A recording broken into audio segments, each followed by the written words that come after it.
L'info écho avec Capital.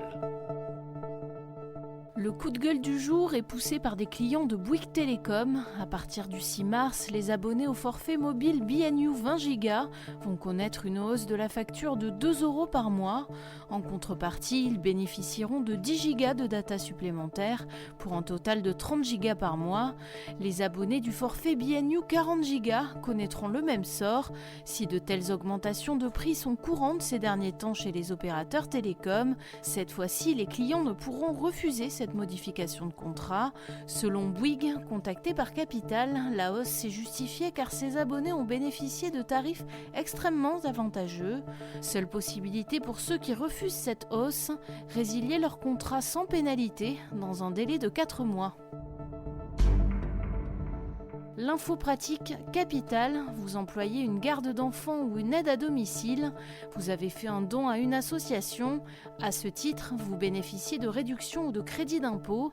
Depuis la mise en place du prélèvement à la source, le Trésor public verse aux contribuables en début d'année un acompte sur ses rabais fiscaux.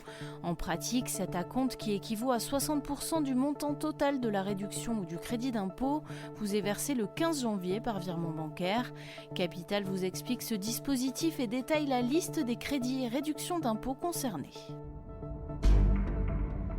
Le chiffre du jour, moins 12,5%, c'est la baisse constatée des tarifs de l'immobilier à Poitiers en 2019. Si le prix de la pierre a battu des records l'année dernière, certaines grandes villes ont échappé à la flambée des prix. Parmi celles-ci, on compte notamment Limoges, Toulon, Orléans ou encore Nîmes. Dans cette dernière, les prix à l'achat ont dégringolé de 8,2% sur un an. Certaines grandes villes comme Nîmes ou Poitiers ont vu leur prix tellement exploser par le passé qu'il y a eu un effet de rééquilibrage, explique Michel Lechenot du groupe Se Loger.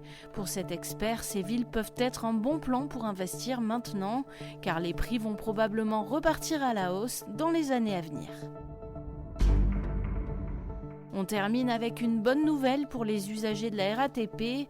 La présidente d'Île-de-France Mobilité, Valérie Pécresse, a annoncé mercredi avoir trouvé un accord avec la RATP et la SNCF pour le remboursement d'1 mois de pass Navigo pour tous les franciliens. Une plateforme internet pour organiser ces remboursements devrait être mise en ligne d'ici la fin du mois de janvier. Par ailleurs, la SNCF va également rembourser tous les abonnements TER de décembre pour dédommager les usagers affectés par la grève contre la réforme des retraites. C'était l'info écho avec Capital.